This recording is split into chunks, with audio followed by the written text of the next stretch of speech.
Во студиото на Здраво Македонија по 9 часот се дружиме со професор доктор Дејан Докич, субспецијалист пулмолог, алерголог, доктор Сонја Китановска-Кимовска, универзитетски професор, преведувач, едукатор за родители, и Тања Трајковска, дипломирана акушерка и оделенска сестра на оделение за интензивна нега и терапија на новородени бебиња. Останете со нас до 11 часот. Добро утро и во овој дел од денот. Верувам дека се радости го очекувате овој дел кога на нашата трпеза обединуваме различни професии кои оставаат општествен печат. Домакинки ќе бидеме јас и Цеце и официјално добро утро пред камерите. Така, Александра, добро утро до тебе. Поздрав до нашите гледачи. Верувам дека уживате во денешното издание на Здраво Македонија и дека ова свежо утро сте дома, следите сето оно кое што многу внимателно го подготвивме за вас, а како што каже Александра, доаѓа можеби вашиот, а и нашиот омилен дел кога ќе зборуваме со нашите денешни гости. Да ги представиме уште еднаш. Така, како што е редот да си ги представиме и поздравиме во студио. Веднаш до мене е Тања Трајковска. Добро утро и добре ни дојдовте. Добро утро, добре ве најдов. На средина од ова женско друштво, професор доктор Дејан Докич. Добро утро и добре ни дојдовте. Добро утро. И на крајот ни е доктор Сонја Китановска-Кимовска. Добро утро и добре ни дојдовте. Добро утро, добро ве најдов. Така. Од сите теми кои што ги имаме да ги отвориме, доктор Докич, верувам дека очекувано вие со вас да започнеме со оглед на се што не обкружувам. Децата не ни одат на училиште, некако отровниот смог го задушува Скопје, можеби по генерално Скопје стана и доби титула најзагаден град веќе толку години наназад. Па би ве запрашала што дишиме, доктор Докич? Па, имајќи во предвид дека има повеќе депони кои што гореа и складишта за електронски отпад, предпоставувам дека голем дел од загадувачите се должат на јаглероден моноксид, кој што е дефинитивно секогаш присутен при согорување на било каков материјал, јаглероден двеоксид, понатаму оксиди на азотот, ПМ честички добро познати, но секако многу е важно да знаеме дали во тој отпад се наоѓаат и некои тешки метали, чии што пари навистина штетно би делувале по здравјето на човекот. Тука ви дошло во предвид олово, кадмиум, жива, можеби и арсен, некои јаглероди, органски, ароматски јагленохидрати, диоксин, понатаму можеби фосген при согорување на пластики, така да голем е спектарот на штетните материи што може да делуваат. Тие може да делуваат акутно и пред се на оние делови што се најпрво изложени на овие загадувачи, тоа се кожата и слузокожите. Може да се појава еден осет на печење, затоа што некои од овие пари може да создадат киселина во контакт со телото и печење во кожата или слузокожите, на очите, понатаму носот, може да имаме кашлица како симптом на горните респираторни патишта, може да се јави оток во пределот на грлото, тежнато дишење, болки при дишењето, поголемо секреција поголема на слуз, тоа се симптоми од горните. Меѓутоа исто така тие пари, односно штетни материи може да навлезат и во подолните дишни патишта, па да направат проблем во смисла на една обструкција, односно свирење, тешкоти во градите, неможност да се дише, болка во градите. Секако дека тоа може да води и до едно воспаление и може подоцна да води до едем во белите дробови или пак до едно многу тешка состојба акутна респираторен дистрес синдром или АРД што го викаме. И секако може да има и системски дејства, доколку навлезат во крвта, пред се тука се мисли на диоксин, парите од тешките метали, јаглероден моноксид, кои што можат да предизвикат главоболка, вртоглавица, нагон за повраќање, но можат јаглеродниот моноксид да го врзе кислородот, па со тек на време да настане и хипоксија или намалена сатурација на крвта со кислород, или пак некои потешки и посериозни нарушувања на свеста. Но тоа не е толку страшно, бидејќи веднаш се јавуваат симптомите. Кај некои особи може да се јават тивки и одложени оштети на белите дробови, што се јавуваат 6 до 12 часа по експозицијата. Значи, некој може да има лесни симптоми и ако си отиде дома и ако не биде под лекарски надзор, може да развие симптоми како што се акутен едем на ларингсот и на трахеата, дишникот, каде што ќе има едно стридорозно дишење, или пак ќе развие токсичен пнеумонит, воспаление на белите дробови заради токсична и хемиска оштета на белодробното ткиво, што ќе се манифестира како болки во градите, отежнато дишење, може и температура да се јави. Понатаму, како што реков, оштета на самите алвеоли и на капиларите што се околу нив, така да течноста од крвните садови излегува и ги поплавува алвеолите во форма на белодробен едем. Особено тука се штетни материите при согорување на пластика, како што се фосгенот, понатаму оксидите на азот и хлор. Така да и на крај се разбира може да дојде и до таа тешка состојба АРС, што викаме, каде што организмот и белите дробови не можат да обезбедат доволно кислород за целото тело, за целиот организам, а тие пак особи експонирани вака се многу поподложни на секундарни инфекции, се разбира, микроорганизми има насекаде, но здравото белодробно ткиво не реагира со инфекција затоа што си има собствен имунитет, здраво е, во овој случај тоа е оштетено и настанува такви воспаленија. Како да се помогнеме? Дали да ги вратиме повторно KN95 маските кои што беа актуелни во време на ковидот, или пак да ја користиме мерката на владата, не го напуштаме домот, иако и во домот го дишиме истиот воздух, особено за жителите кои што живеат во Трубарево и во околните места. Па јас се надам дека овие се еднократни или загадувања кои што не се долгорочно, тие се неколку дена траат и екипите и овие што се надлежни институции брзо реагираат и на некој начин ги контролираат овие загадувања, така да тие се акутни и можеби еднократни. Маските N95 повеќе би можеле да дојдат во предвид при аерозагадувањето што се јавува во есенско-зимскиот и раниот пролетен период, бидејќи ќе биде долгорочно и ќе зависи од климатските фактори. Инаку нормално, штом некој се експонира, треба веднаш да се отстрани, да се оддалечи од местото, да се измие со вода кожата и слузокожите, лицето пред се, да соблече облеката која што е веќе контаминирана и може подолго време да абсорбира различни штетни материи и се разбира доколку се во домовите, да не ги отвара прозорците доколку тие домови се во близината на такви места каде што имаме загадување. Така. Цеца да отвориме друга тема, мислам дека ова е да, ова е доста тешка тема и верувам дека имаме и уште прашања ќе зборуваме во продолжение, но професорка ќе продолжиме малку со вас. Вие сте мајка на 3 деца.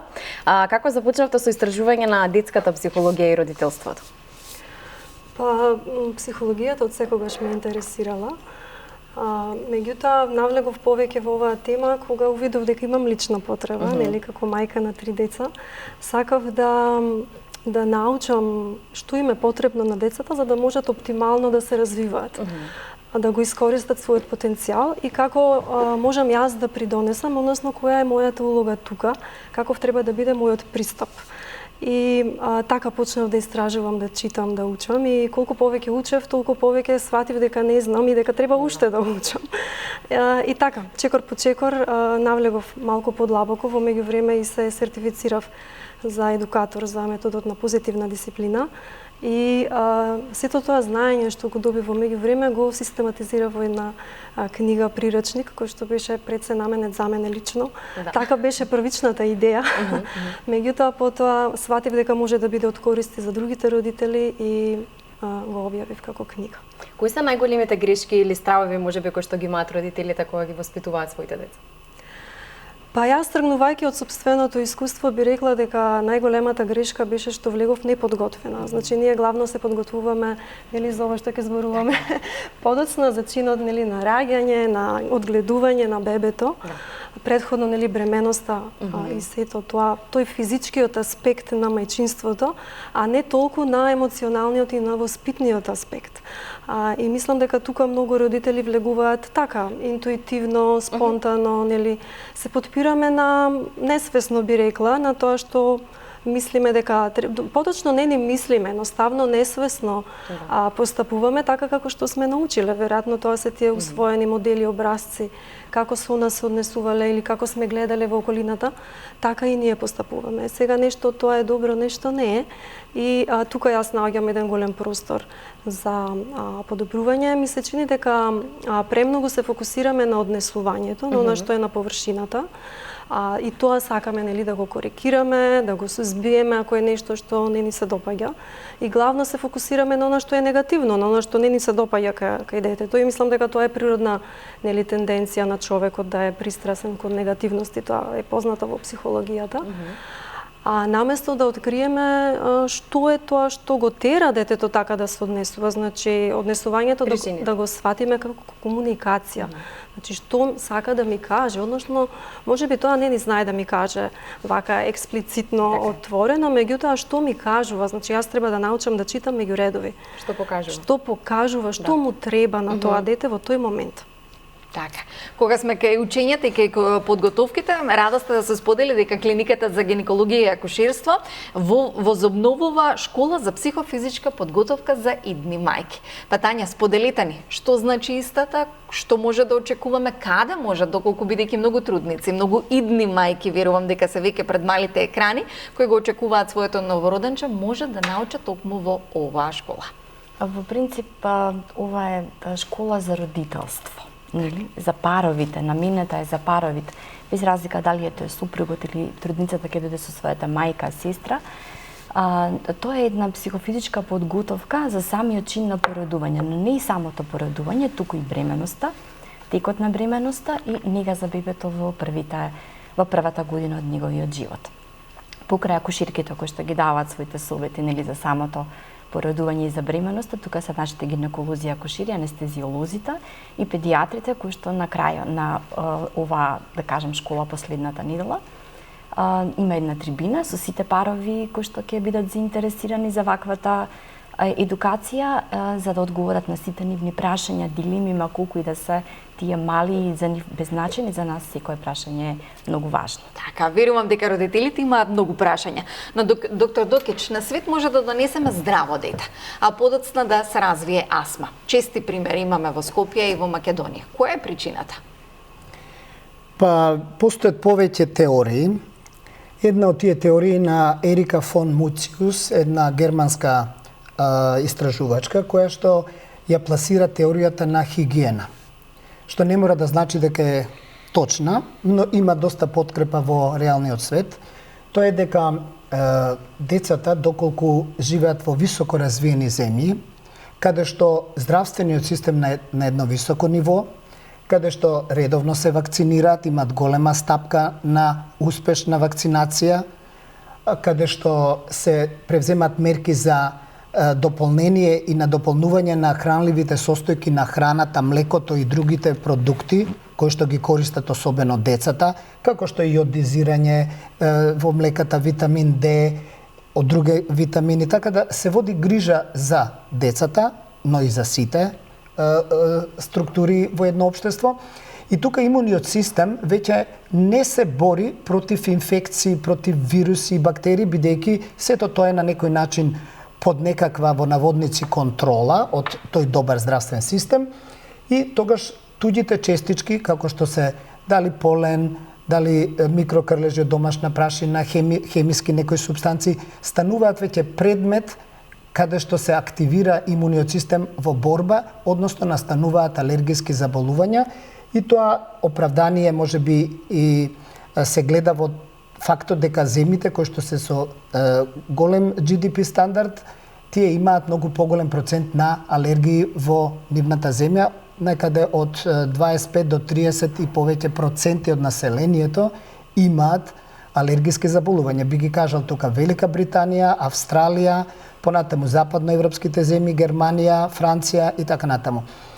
Додека пак ниско развиените земји, како што е во Африка, во Азија, во Јужна Америка, каде што децата одат боли госи, каде што никој не ги вакцинира, тие постојано нивниот имун систем се бори со некакви вирусни и бактериски инфекции и толку е ангажиран да нема време да се бори со некои туѓи супстанции. Но тоа е само една теорија во принцип.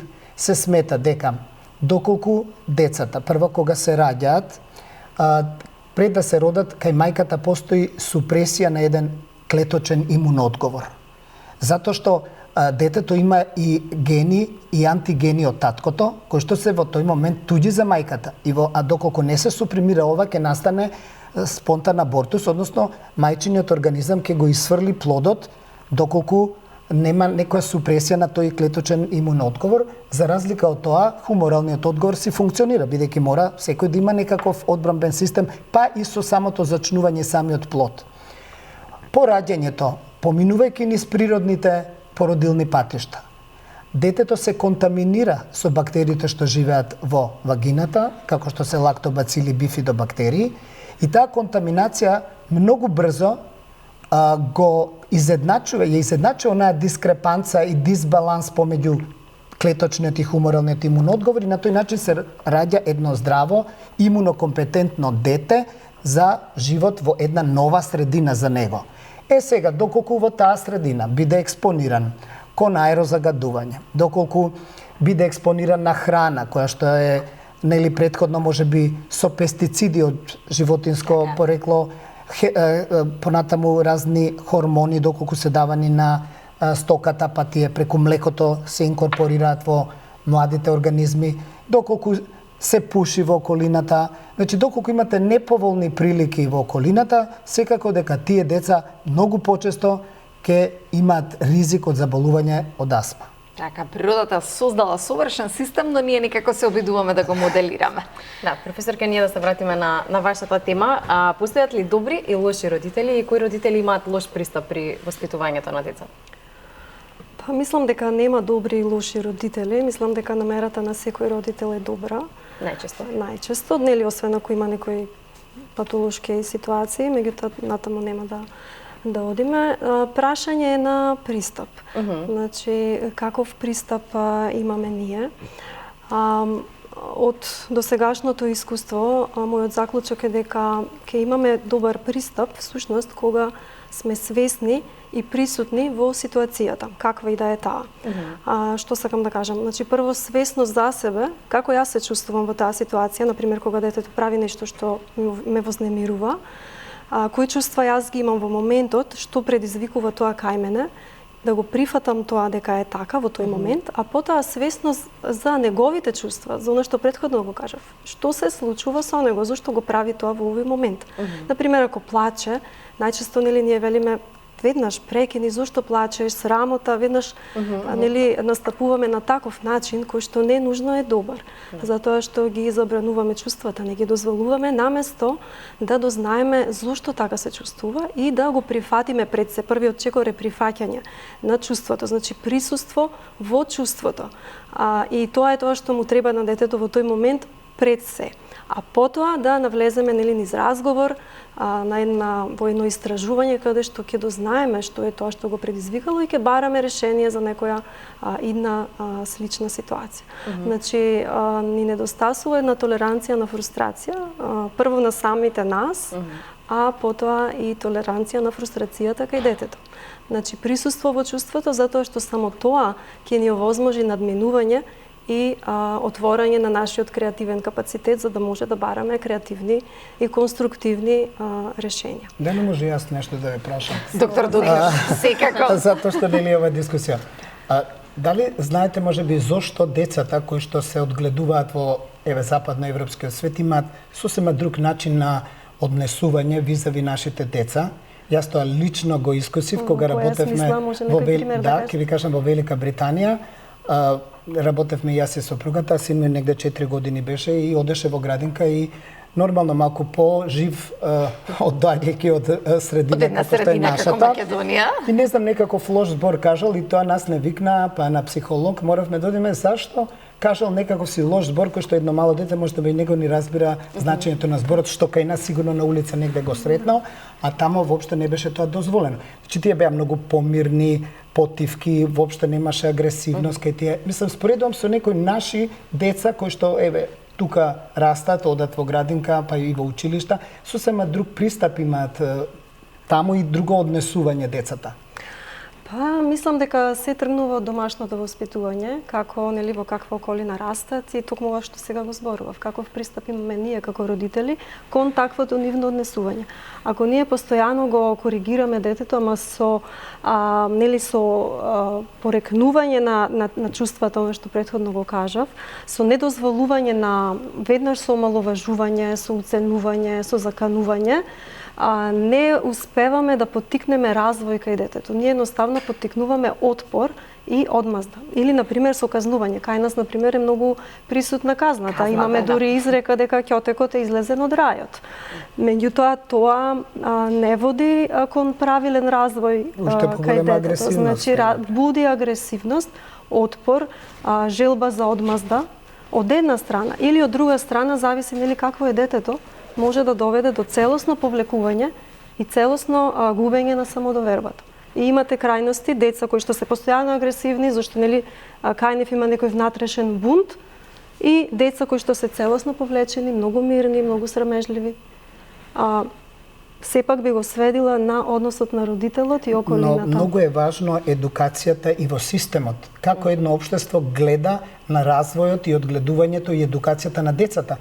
Бидејќи во Велика Британија имаше семејства од сите можни краишта на светот кои што имаат различна претходна традиција на одгледување на деца и индивидуално ги разгледуваме тие случаи нели на одгледување, но кога отида во нивните системи, било да се градинка или училиште, тогаш тие морат да се вклопат во тој систем. Ние мора да се прилагодиме на Македонија. Кај нас во градинка имате 26 дечиња во една група, на една наставничка и воспитувачка, така да навистина Македонија е чудесна земја за многу работи.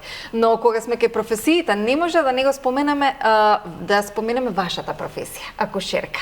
Се разликува од сите останати медицински сестри. Трпението, толерантноста, знаењето и умењето е како битна. Па споделете ни малку повеќе околу истата. Па да бидеш акушерка значи дека треба да бидеш многу трпелив. Бидејќи ако си нетрпелив и не знаеш што да правиш со себе, ќе ја форсираш трудницата ни самиот процес на породување. Породувањето е еден природен процес кој што си бара еден тек, сопствен тек, и не бара никакво нарушување на природните сили на породувањето. Затоа, многу е битно да имате акушерка покрај себе, која што нормално и гинеколог акушер нели кој што е тука присутен, кој што ќе ви помогнат и ќе ве водат полека низ целиот процес на породување. Исто така професорот начна на многу бава тема спонтаното вагинално породување, за градењето на имунитетот на новороденото. После тоа продолжува процесот на доење, нели, начините на доење, позициите на доење кои што ќе помогнат во градбата на имуниот систем на новороденото, бидејќи мајчиното млеко е најдобро за секој новороденче. Најдобрата храна за имуниот. Кога сме кај новороденчиња, колку новородени бебиња имаме во Македонија на клиниката за гинекологија и акушерство? Па во моментот до вчера 2814, што за жал е многу мала бројка. Бидејќи ние паметиме, јас паметам, после 32 години работа на гинекологија, никој години кога ја завршувавме годината со 5500 породувања. Така да сега не сме ни близко, а процентот на новородени на оделението од каде што јас доаѓам, кој што бара интензивна нега, е доста поголем, тоа однесува некаде 13% до сега. Кои се причините зашто имаме што поголем процент на бебиња кои се на интензивна нега? Па еден дел сигурно се должи на загадувањето на воздухот, и еден дел се должи на многу фактори. Значи, подоцно останување бремени, подоцнежна возраст на решавање на мајките, да забременати да основаат семејство, потоа коморбидитетите кои што се хипертензија, диабетот, така натаму, обезност, така и кај мајките, има мал милион фактори кои што делуваат. Да, но се надеваме дека до крајот на годината и бројот на новородени ќе се зголеми, бидејќи се уште имаме искрено се надевам, да, затоа што потребно ние да имаме се повеќе новородени, да имаме здрава нација и здрави деца. Да. Докторе, може да продолжиме со вас и како да се заштитиме од инфекции на дишните патишта, бидејќи тие се навистина причинител за многу други состојби во Зборевме за она што ни се случува од Вардариште, Дрисла и Трубарево, но допрва ни доаѓа есенско, зимско актуелно загадување кое што ќе го имаме. Да. Па, видете, прво, ајде да говориме за децата и за највулнерабилните, тоа се возрастната популација во нашето општество, особено оние кои што боледуваат од некои хронични заболувања, било да се на белите дробови, било да се кардиоваскуларни заболувања, бубрежни заболувања, онколошки заболувања и така натаму. Значи имаме една голема група на потенцијално пациенти кои што можат да во сезоната на грип, а тоа очекуваме некаде крајот на октомври, да секоја сезона, тој сезонски грип. За настинките не би говорил, бидејќи тие со полесна клиничка слика се и нема некоја вакцина која што би можела да им помогне, со лесно проаѓаат, со многу едноставно, со без антибиотик, ќе повторам, меѓутоа со витамини, со чаеви, со шмукање на бомбони доколку грлото ги гребе, оној најчест симптом како почеток на ваквите инфекции, и тие како и да е за 7 дена ќе поминат. Меѓутоа, сезонскиот грип, како што рековме, може да почне некаде крајот на октомври и се препорачува вакцинација на овие групи што ги спомнав. Значи, да ги заштитиме секоја година, тоа се врши во центрите за здравствена заштита, така да тие би ги упатил да на време се информират кога ќе дојде вакцината. Понатаму, она што е важно за малите деца, но исто така и за возрастните над 65 години, тоа е вакцина против пневмококи. Стрептококус пневмонија има неколку соеви кои што се извонредно резистентни на антибиотици и доколку настане инфекција, особено кај повозрастните, а и кај малите деца, тие можат да бидат летални. Кај децата веќе е во вакциналниот календар оваа вакцина, од пред неколку години воведена, така да не е проблем, значи проблем ќе биде кај возрастните пациенти. Се прима еднаш во животот, така да не е проблем. Сега поново и препораките се вакцинација за респираторен синцитиелен вирус, кој што исто така може многу тешки промени на белите дробови да направи, кои што може летално да бидат, особено кај хронични пациенти со обструктивна белодробна болест, астма, може би фиброза и така натаму.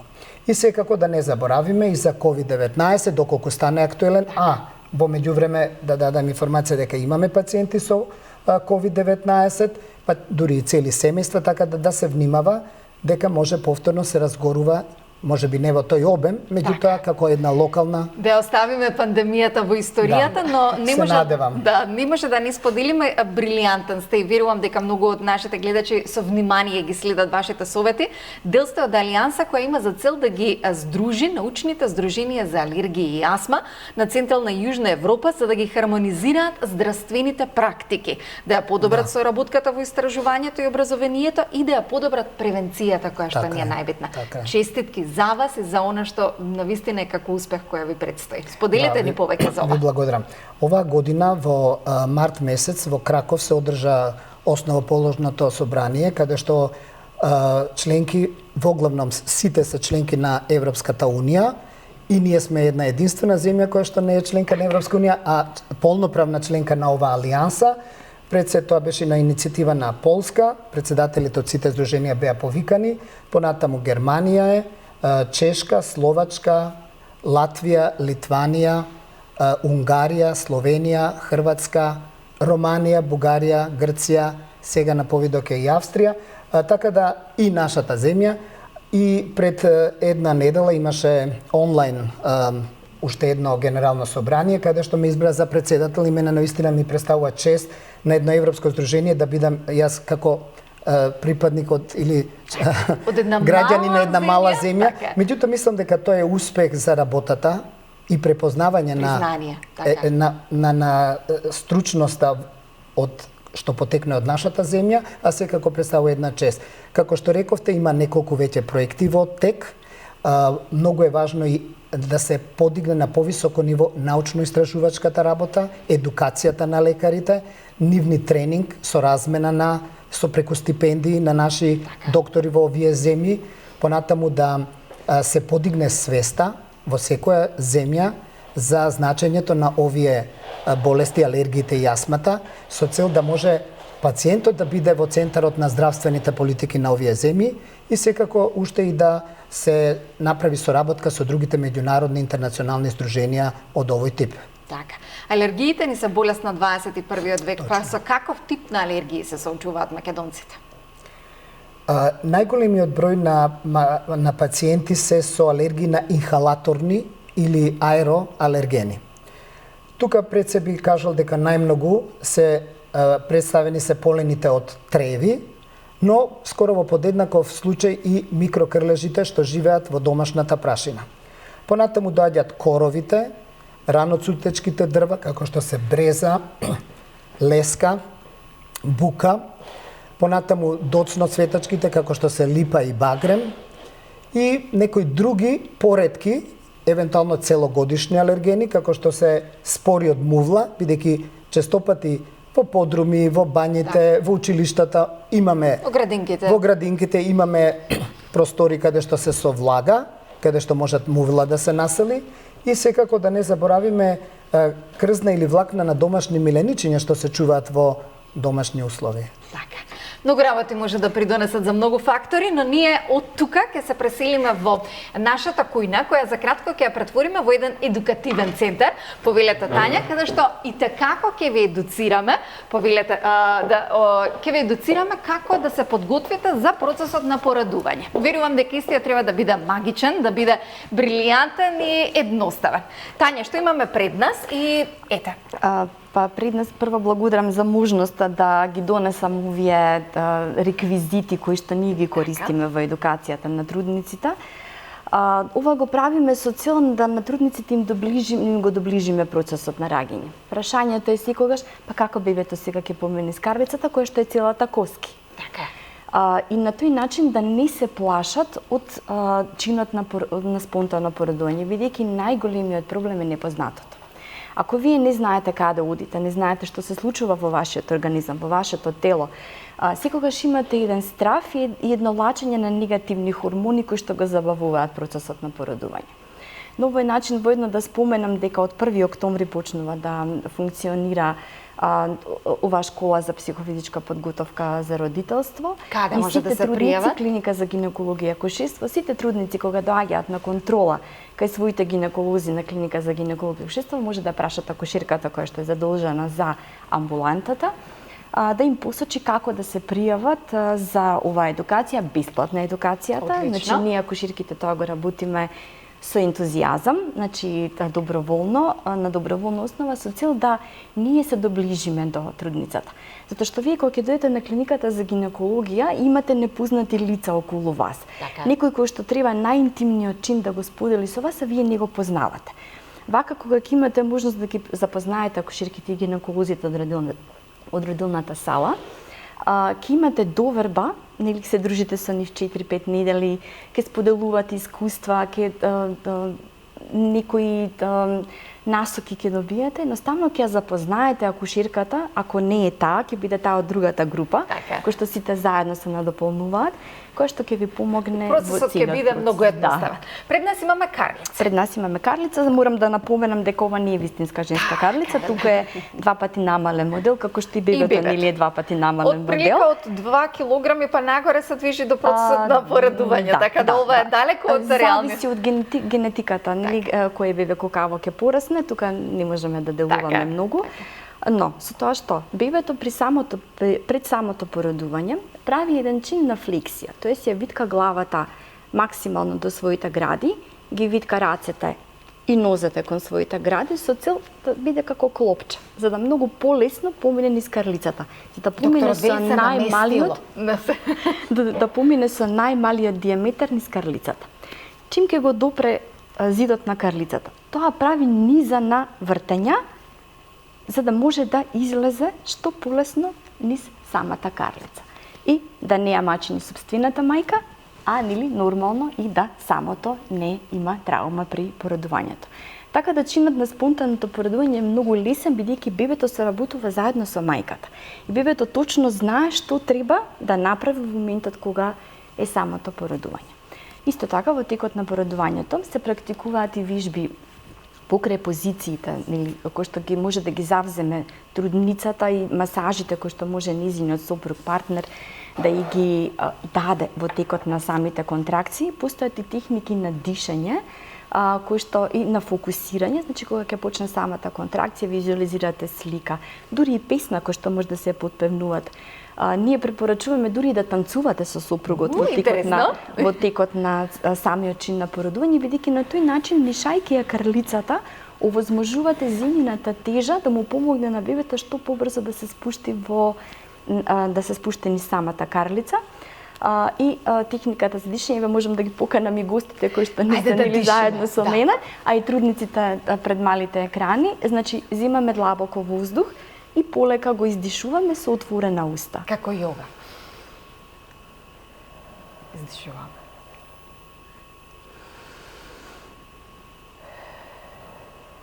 Јас често знам да им кажам на трудниците, не ве слушам дека дишете, бидејќи сакам да е звучно издишувањето, да, а дишењето ви помага во текот на самото породување да се фокусирате на самото дишање и да минимизирате контракцијата што ја чувствувате, бидејќи тоа не е болка, ние акушерките милуваме да кажеме контракција. Тоа е радост. Тања, кратко ни е времето, ние се обидувавме овој процес да ви го спакуваме само во неколку минути. А доколку сакате да им се обратите, обратете се на клиниката за гинекологија и акушерство, каде што професионален, стручен тим ќе го направи породувањето да ви е уживање, како што е уживање и ова гостување. Време е за реклама.